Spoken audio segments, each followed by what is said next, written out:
Hello, everyone. This is Brother Benson Media, and it is around 7 p.m. Kenyan time, and I'm here with my best friend and brother Makobura. Makobura Barigani. I wish you'd always maintain English. Unajua mimi huwa nasema, unajua lazima saa zingine tuchanganishe, unajua tusikue tu hivyo kwamba sisi atuendelei na mchakato ya lugha yetu bana, lazima tukue wazalendo bana. Unajua Kiswahili yangu ni chache mpaka tukianza wazalendo bana. Tukianza kuzungumza tu hivi Kiswahili ile consistent nashindwa kumaintain. Okay. Hebu niambie habari ya okay. Tuko salama. Jioni yetu iko poa. Tumenyesha huku Nairobi lakini tuko sawa. Okay. Yeah. So kabla tujaanza, wacha tu nikupatie tu labda tu simulizi tu kidogo. Jana nilikuwa na rafiki yangu, tulikuwa tunajadiliana kupitia njia ya simu, na huyo rafiki yangu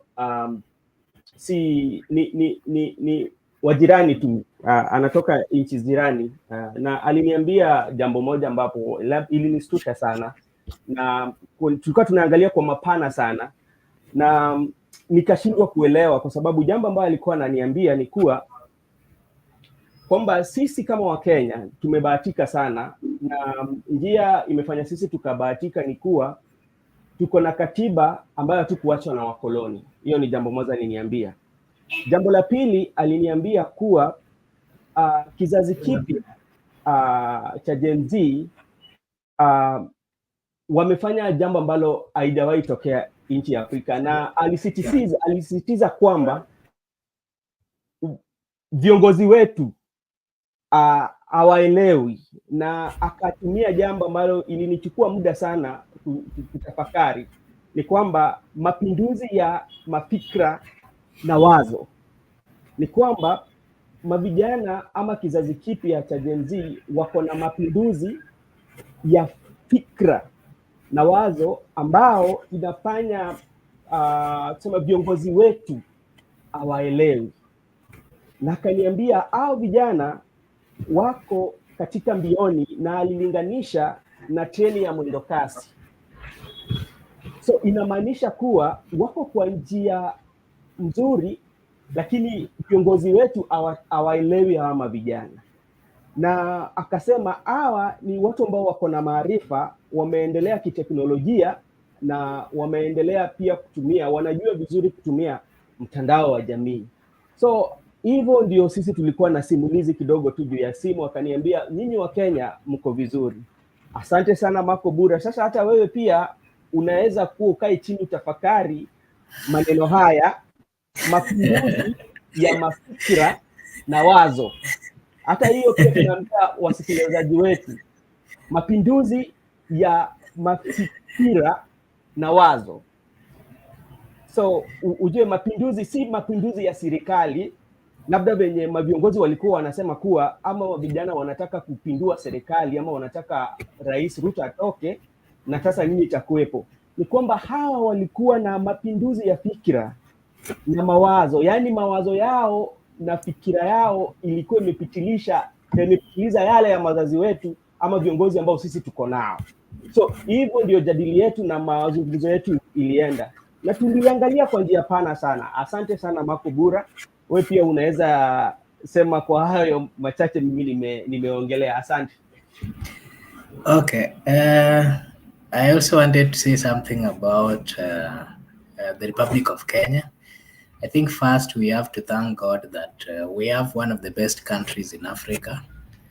And something to note about this republic is that Kenya has the most learned people in Africa. Kenya has the best minds in Africa. And again, the continent, if you look at the map of Africa, And then the position of Kenya in the map of Africa, it's a very strategic location that also gives us access to so many things, because Kenya is not a landlocked country. We've got the coastal beaches where in Kenya there's so many things which can be done. If someone of people are going to visit Kenya, they can either access it via sea, via air, or even via train. So again, we also have so many minerals in the Republic. And one thing that I also want to congratulate the people of Kenya is that as much as we fought for the liberation, as much as we fought for uh, independence, after getting the independence, the people who are there, they tried their level best to ensure that we were no longer enslaved. We were out of the cage of slavery that was there, that was being imposed to us by the whites. So we've come a long way, and it is something that we have to congratulate Kenyans that we've fought and we've ensured that whatever we are currently enjoying, the democracy and everything that we are currently enjoying is one thing that we fought for. So we have a right to enjoy whatever we have. And that is why I also want to congratulate the young people, because they have continued with the struggle of liberating the people, the struggle of liberating the country. And this is a spirit that is not found in so many African countries. You saw the Ugandans, they've had a president for more than 35 years. They tried going to demonstrate to say that they needed a fresh blood. You saw what happened. We've seen this in so many African countries. But one thing that I've noted in Kenya is that people are very consistent. They know they're right. And as much as we say that the education system in Kenya is not very much helpful to the people, I think we have to commend that, because the people of Kenya, they are very much aware of the happenings, everything that is happening in the whole world. They know their rights. They can interact and they can survive anywhere. I also had a conversation with people from, there's a friend of mine just here in town. He's from Rwanda. I also know of a friend from Uganda and some from Tanzania. When you have a conversation with people coming from these countries around us, that is the East African countries, if you listen to them, if they try to tell you the stories of the Republic of Kenya, they're nice stories that anyone would wish to continue hearing. They tell you that once you live or you are able to stay in Kenya, it's like you are taking an education, you are going through an education system. It gives you, if you decide then to go back to your country, that is if you are a Ugandan or Rwandan, they say that Kenya gives you a good lesson, and if they go back to their countries, they're able to survive without too much struggling. So it is one thing, we are the best in Africa, and we can maintain that. If you want to be a country where the countries in Africa would be coming to benchmark, I think we have everything it takes. And that's why I'm imploring the young people that we continue the fight so that we become number one in Africa. We are capable. Okay, thank you so much, Makobura. And that just tells us of how our country is one of the best countries. And we are really, really proud of Kenya, and we are really proud of our beloved country, Kenya, and even the Kizazi Kipya cha Gen Z. Thank you so much, Brother Patrick Chepkwon, for joining.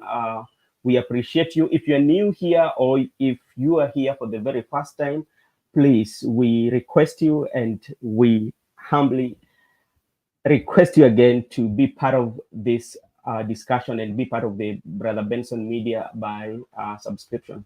So, Makobura, there's something that I want to look at it in a very deeper meaning of how we say that the political class rule in dictatorship, dictatorship way, in which some of the things that the people of Kenya are asking for, not even what the Gen Z have been asking for, but this is from time immemorial, you find that the political class tend to make decisions on behalf of Kenyans. And I talk of the minority, the political class are the minority, and we have the majority of Kenyans.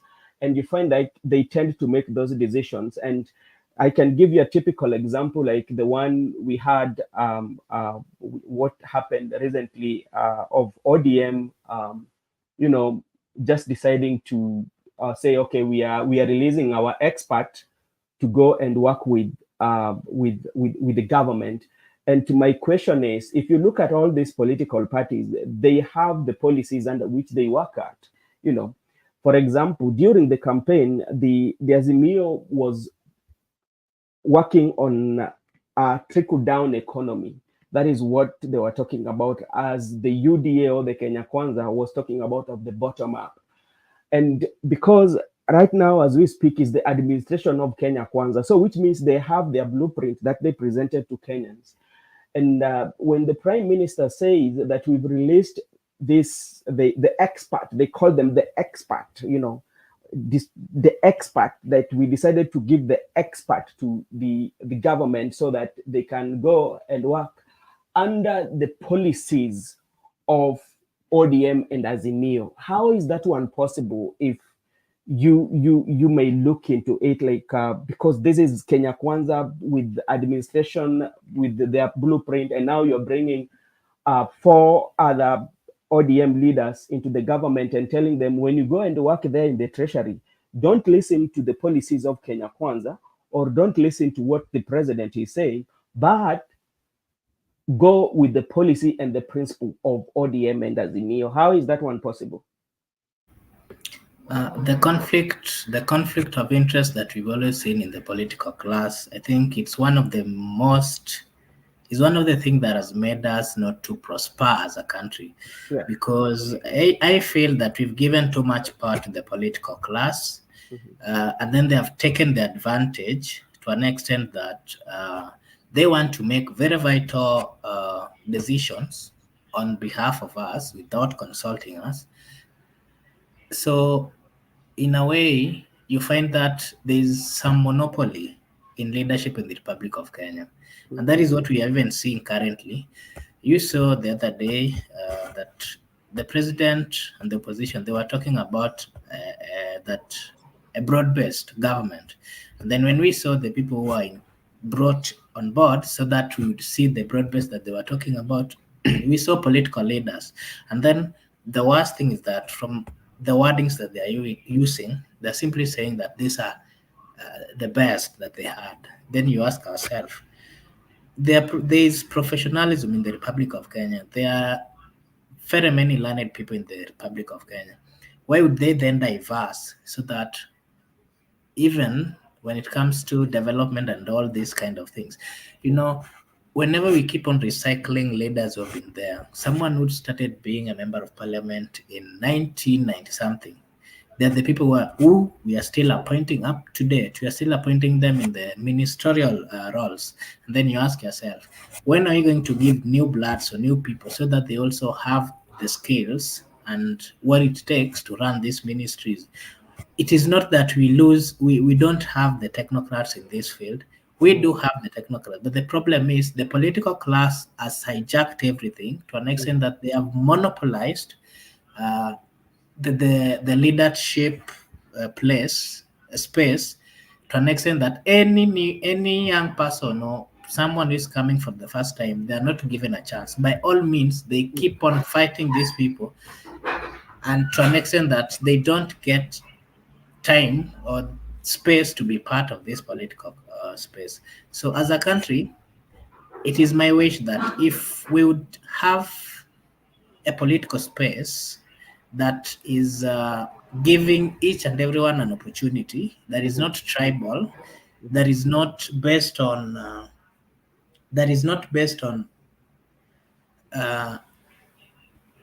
looking at where you're coming from or who you know.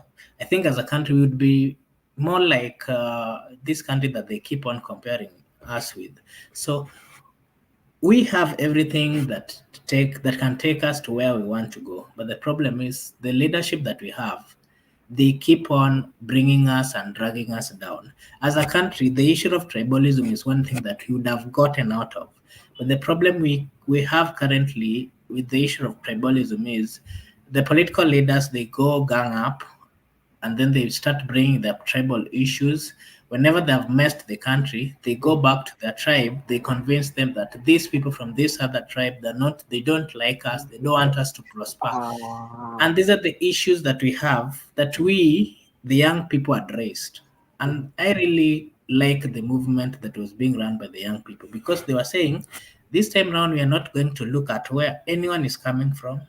We are not going to look at the political party that anyone is coming from. We are all united with one thing. We are suffering. We can't eat. If we can't eat, or if the prices of sugar is high, let's say in Mount Kenya, the same is high in Kisumu. So as a country, we are saying that this time around we have to focus so that we don't lose the focus and the things that we had fought for. For us to maintain what we had fought for, so that we are not dragged back, we have to stand firm and remind the people in leadership that these are things that we had gone through. These are things that we had passed and we had left far away. We have to focus so that we bring new things. I think that is my take. Okay, and you've talked, you've given it a very broad explanation, and you talked of something like of broad-based government, or like a government that has an outlook of Kenya. But like, as somebody that is intelligent, from what we are looking for, how could it be that now we are talking of broad-based government? And actually, if you're very keen, the prime minister actually does not talk of broad-based government. Yeah, so there's that. He's not coming clear, very clear in terms of what has happening, because he still insists that we have to go and talk. He's talking about going to the bombers, that we will also have to discuss before we wind the show. But look at, as you look for that broad, the way we talk about it, look at even the people. At sometimes we might be also kind of like castigating the leaders, but what about the voters? Look what happened in Mombasa. Immediately the president went there. Everybody, like everybody was celebrating. Like it's when he said that I've given you Joho, and actually he even gave the mandate before even Joe to pass the nomination. I've told Joho, Amason Kingi, and Mvurya to look at that. And remember, he's not yet confirmed, but now you're still giving orders. And we are seeing president has gone back to his usual way of tumetenga, tumefanya hivi, unaona. And you find that the public are accepting that. That is one. And remember also, president talked about this passport that, but if you look at those jobs, especially that are if you go to the website, some of them are drivers, they're not professional jobs. So, and he says that, okay, if those who are going to go, the government is going to pay air ticket. So how do you pay? Are you going to have, because like you cannot withdraw money from the government exchequer that you're going to pay this ticket without going through the parliament. What is the people? We have also looked at the people. The level of hypocrisy in the political class is too high. They have really raised it high. And if I can give you another example, is if you can remember the time we had the BBI, we had issues that the people of Kenya had raised. But among which that the political class took serious was the increasing of the political, giving political, aware of, they wanted to increase the political space for the politicians who had lost election. If we come to the NADCO one, there were so many issues that the people had raised. And among which were the injustices that we are seeing as a country, of which these injustices, the killings that we are seeing, mostly we do see people being killed when they're demonstrating, reminding the government that you said, this is what we want, kindly do this, but these people are being killed. So when we go to demand for justice for these people, most of times the opposition has been leading us. Sometimes when they have an issue with the ruling government, Yeah. of course they come to us. They tell us, the prices are too high. Of course, deep down in our minds, we also know that prices are high. And then they tell us, can we go demonstrate? We get out, going to demonstrate as a citizen, going to demonstrate that the government may reduce the prices of everything, of the commodities and the Yes. basic things. But the political class, them, they don't go with that mentality. Them, they go with this mentality that as much as the people will get out fighting, they'll be now starting to demand for their own benefits. Yeah. And that is what we've been seeing. And that is why the people of Kenya are very innocent. They go fighting for their life, the life of their children, the life of people around them, and the life of the people of Kenya. But the political class, they lie to the citizen. In one way, I would say that they come corrupt the minds of the citizen, innocent citizen. The people get out knowing very well that they're going to fight for this, but then the political class, they lie. That is not what they go out for. Yeah. And once they get what they are looking for, they don't care about the innocent people who died. Yeah. This is what we are currently seeing. Yeah. Among the serious issues that are also raised in the NADCO, Yeah. and even in this demonstration that we had with the young people, Mm. the young people, so many of them were killed. And if you look at the scenario in which, the situations in which they were killed, or the circumstances, you'll see that they were typically doing the right thing, most of them. Yeah. But they were killed, the young people were killed, innocent Kenyans were killed, innocent people who just came out to remind the government of a duty that they swore that they would follow. So what we've been seeing is the political class are rewarding themselves. They're trying to maintain that small circle so that they don't allow new people to come in. Oh. If we go back to what Raila was saying about going back to the Naivasha draft, the Bomas draft or Naivasha draft, when this discussion of coming up with the constitution was when it was going on, we had these options, and that was the best option that would have followed. But since they knew that they were going to get in power, they looked at what was going to benefit at that time, what was going to protect their opponent from coming closer to them. Now that it has not worked for them, they want us to divert. But as the people, we say that was the best. Why is it that the politicians, whenever anything is benefiting them, they really push it by all means? But if it has failed, they come back to the people. They start telling the people that, we made this mistake. I think the leadership that we've been having in the Republic of Kenya, we've been electing liars. We've not been electing leaders. We've been electing tumbocrats, people who only care about themselves and their circle of political class. Yeah, I agree with you 100%, because even if you look at the Katiba that we have right now, the leaders have not implemented it to its fullness. So if at all we could have been working with it and implementing it so that we can know where the weaknesses are, even though they said that it was not complete 100%.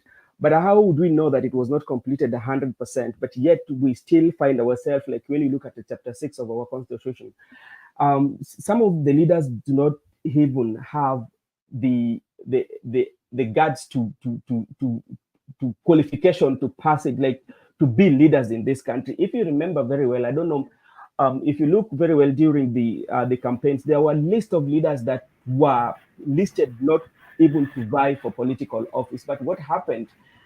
They went, look at the civil society came up with names.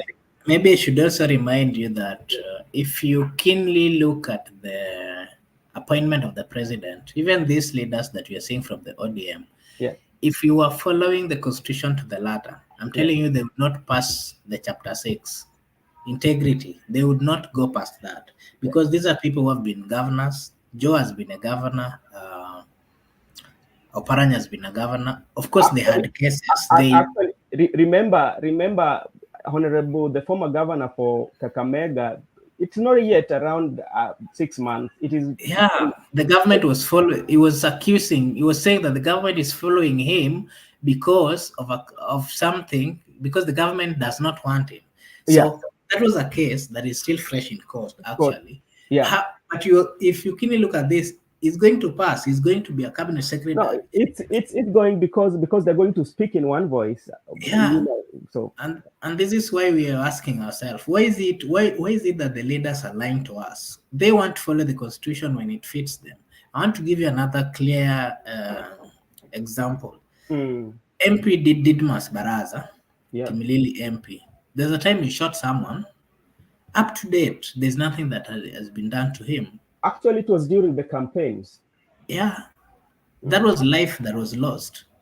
And the government or the leadership has the capability. Actually, their main mandate is protecting the life before anything else. mm, Because it's a leader, there's nothing. We saw, if I can give you another example of Joey, if you can remember someone called Joey, in this case of Kimani, somebody, this guy the guy who was accused of killing a lady, Monica Kimani. mhm. This guy is in the in the prison. What is he doing there? Because he was found guilty, but he was actually not seen when he's being accused of killing, Yeah. which there's no any clear evidence that he was seen by people killing the lady. But again, the people saw Didmas Baraza killing live, in the daytime. We also saw the former cabinet of this of Aisha Joma. Aisha Joma also had the same case. Why is it that when the constitution favors them, there's nothing that is being done to them? And that's why I was telling you, like, there is an intelligent way in which the political class rule through the intelligent way of ruling through dictatorship that you as a normal person you cannot realize, but if you only look into it very keenly. And you talked about something that was also very important about the NADCO report. If you look at NADCO report and the outcome that came, all that, where Eugene Wamala has not signed until today. Martha Karol was not for it. And, if you listen to the word that we want to go back, what Baba is suggesting, which, okay, it's normal for, as a country, people should go and have a conversation and see what are these things that are ailing us. But you find like this conversation, we usually have them when we have crisis. They We, have The fact is, they yeah, have everything that is hailing the country. yeah, The NADCO, the BBI presented everything, the NADCO presented everything, the young people has presented everything. What is the need of conversation? What we need from the yeah, ruling class is implementing what is in the constitution vis-a-vis as they look at the issues that were raised by the yeah. people. Because Mhm. what the people raised was simply those things that are there in the constitution. So the people are still simply reminding the president and the leadership that let them follow the constitution. If you Mm. look at the constitution says very well that a government should create jobs for the people. That is what the young people are saying. That we are learned, but we don't have a job. Kindly create jobs for us. But That not paying for them air ticket to go and work outside. that is a propaganda that if any Kenyan wants to believe that, I'm telling you, that will never happen. We know William Samoei Ruto, the president of the Republic of Kenya. That is not the first promise that he gave the people of Kenya, and is a political genius. When it comes to lying, I think he's number one lie in the Republic of Kenya Yeah. because he uses wrong. I don't know how to term it, Uh-huh. but if from he calls himself a Christian, we are not supposed to judge fellow Christians, Yeah. but is really not portraying what Christianity teaches. Okay. Okay. I was just talking about the bombers, where the prime minister is saying, suggesting that we need to go back to bombers. And to me, I might be very wrong on what I think, because if you look at NADCO report very keenly, there are things that was touching on the executive, you know, and once the things to do with the executive, you cannot change them in the parliament. It will require referendum. So I think like we are headed towards that direction, because at the end of the day, And if you look at those positions that are going to be created, leader of official opposition, the prime minister, and what. So you look at yourself, how do this one also like benefit Kenya? Because if we have all those leaders and we do not have leaders who are implementing, or leaders who are competent, and with all the position that is created, we are still not going to achieve anything. And I want also to weigh something here that developed very, very, very. I don't know whether you saw it. We are seeing the Mulembe Nation, especially they call them the young leaders, are coming together. I saw today, actually today they were in Kakamega. The first time they met in Nairobi, and actually Peter Salasia talked about it, Honorable Peter Salasia, where he said that he walked out when he was invited there. Now they were in Kakamega, and the main reason, like they're saying, that we are focusing on on the Mulembe Nation.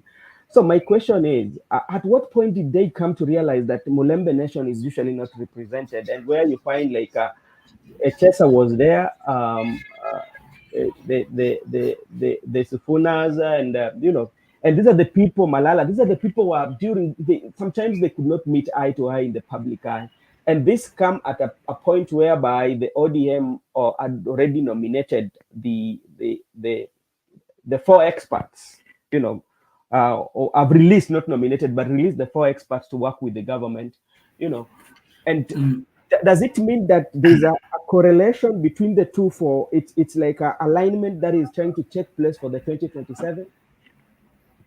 First, allow me to talk about the referendum. Yeah. As a country, of course, I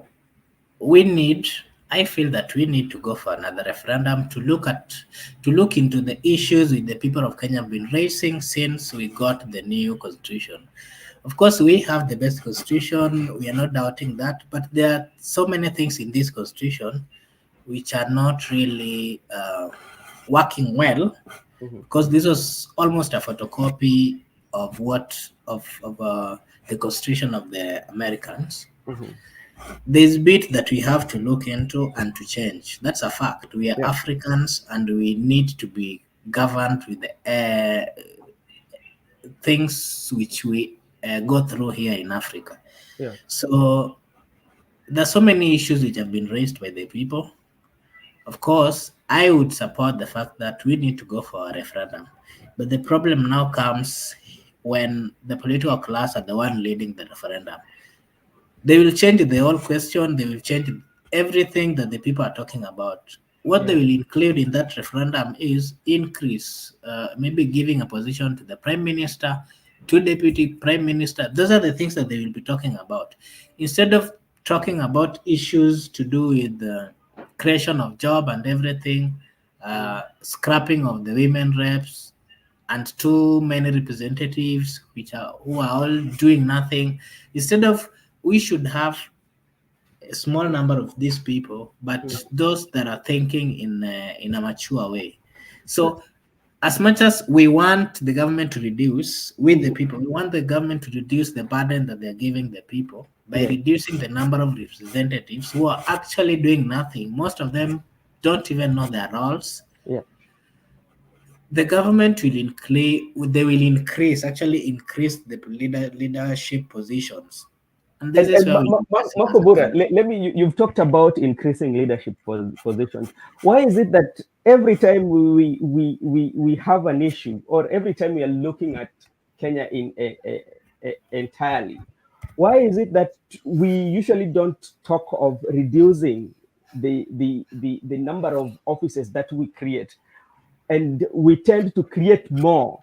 And as we create more, we have the wage bill also kind of like increases. Why do we have that mentality for us to solve an issue? We have to create more offices. Why is that one so? In the making of the constitution, the reason why there was a proposal of from a minimum of 14 cabinets to 22 cabinets, the maximum was supposed to be 22. The reason was by then the Republic of Kenya had 42, 43, 44 tribes.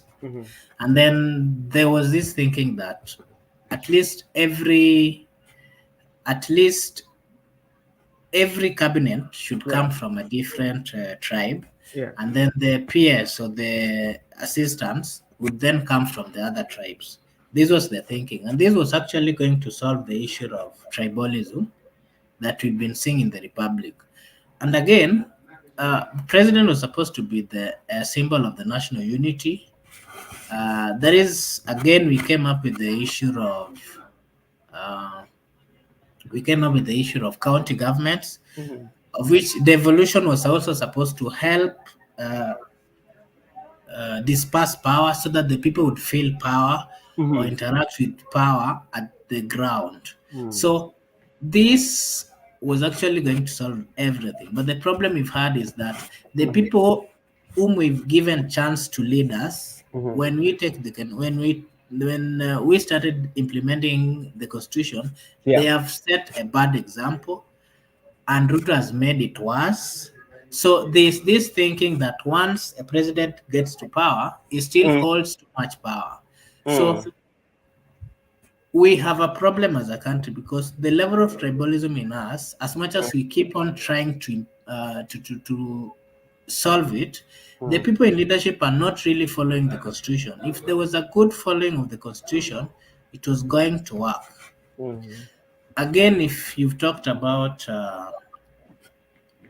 the Kakamega young leaders coming together.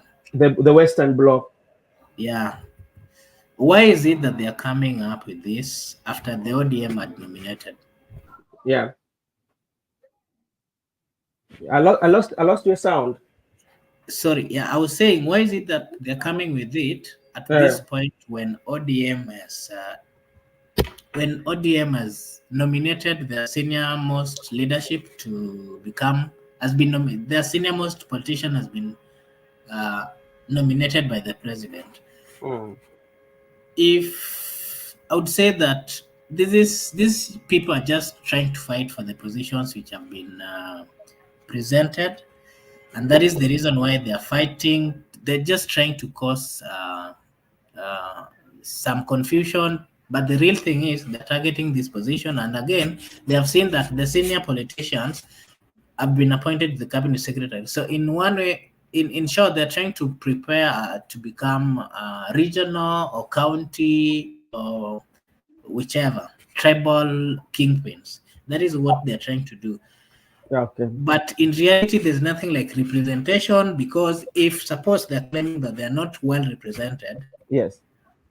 then they have the third, let's say the third or the second, the third most Mm. politician Mm-hmm. holding a high office, the Mm. prime, the cabinet, Mr. Mudavadi, is Mm. holding the prime cabinet secretary, of which if there is issues to do with development and representation, we would Yeah. say that they are very much represented.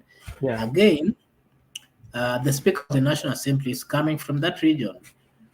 What again are we looking for? When it comes to representation, they are very much represented. Mm. Every constituency in Western Kenya has a member of parliament. There's none who have even died. It's not like the Northeastern that we have one who died last year. There's no any election that has been carried out up to now. They all have their members of parliament representing them. Which kind of representation are they still looking for? These are just the versionary tactics that they're trying to use Mm. to create because they want some attention from the people. Makobura, there's something here that usually we need explanation about, and I don't know. We need to have an expert to assist us understand. There's what we call representation, how people are represented, and you know the for me the way I know if you have a member of parliament, you have MCA, you have a governor, and all that. That is a representation because these people are representing you. But there's also such that people are saying that we've never been in government, we are not represented in government. So it means for you, or like if you look it in a broader picture, people tend to feel that if somebody needs to be somebody needs to be in government for him to be represented, or what does it mean? It's the political class that has made us believe that if someone is a president, that person represent the people from the tribe that he comes from. If someone is maybe a governor or a cabinet secretary, he represents the people or the tribe or where he comes from. This is the problem we have as a country, because we are being lied to, we are being taught bad behavior, being taught bad values by the political class. So they're trying to brainwash us to an extent that they want us to believe what they're trying to input in us. And we are saying as a people, or as the young people, that where we are currently, we know what is right and what is wrong. I want to give you an example. If, for example, suppose William Ruto comes from the Kalenjin community.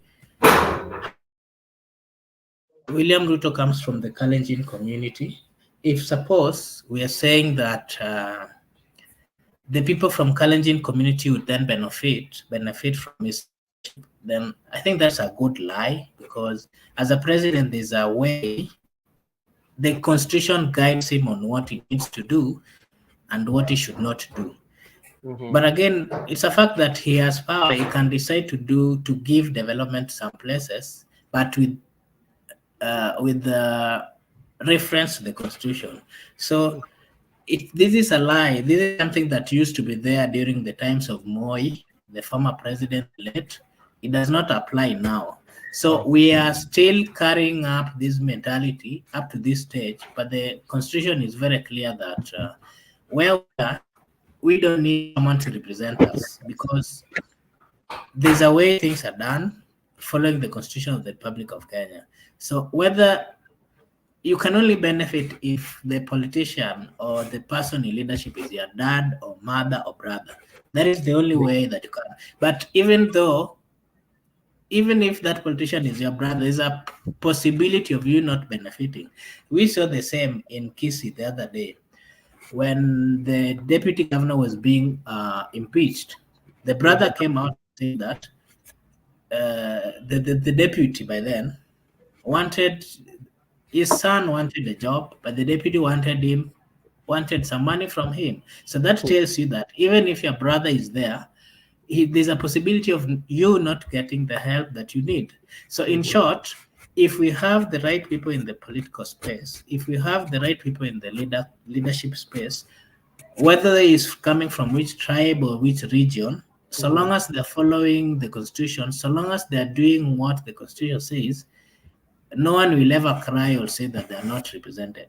The reason why we saw the issue of people saying that they're not represented is because the president appointed cabinet secretaries, 22 cabinet secretaries, 20 of them were coming, 19 or 18 were coming from 2 regions. Of course, that is not what the constitution says. Yeah. And as a people, we are all paying taxes. So you have to question, because the president should be a symbol of national unity. The people that he appoints should also act like symbols of national unity, because they're representatives of the government or the president. Yeah. Okay, Makobura, thank you so much for that brief explanation. And we were just coming to look at a recap of what is happening, and we'll be keep on doing this. It's a learning process. Even us, we are just giving the public our opinion. So you have the right also to share with us your opinions. For those who are watching, and Victor Oteng, Dede Semekia from Facebook, Ben, thank you so much. Makobura, it was so nice having you. I know that tomorrow we will also do the same. Thank you so much, and may God bless you. If you're new here, please just be part of the family by subscribing, sharing the video, and liking. Thank you so much, and may God bless you.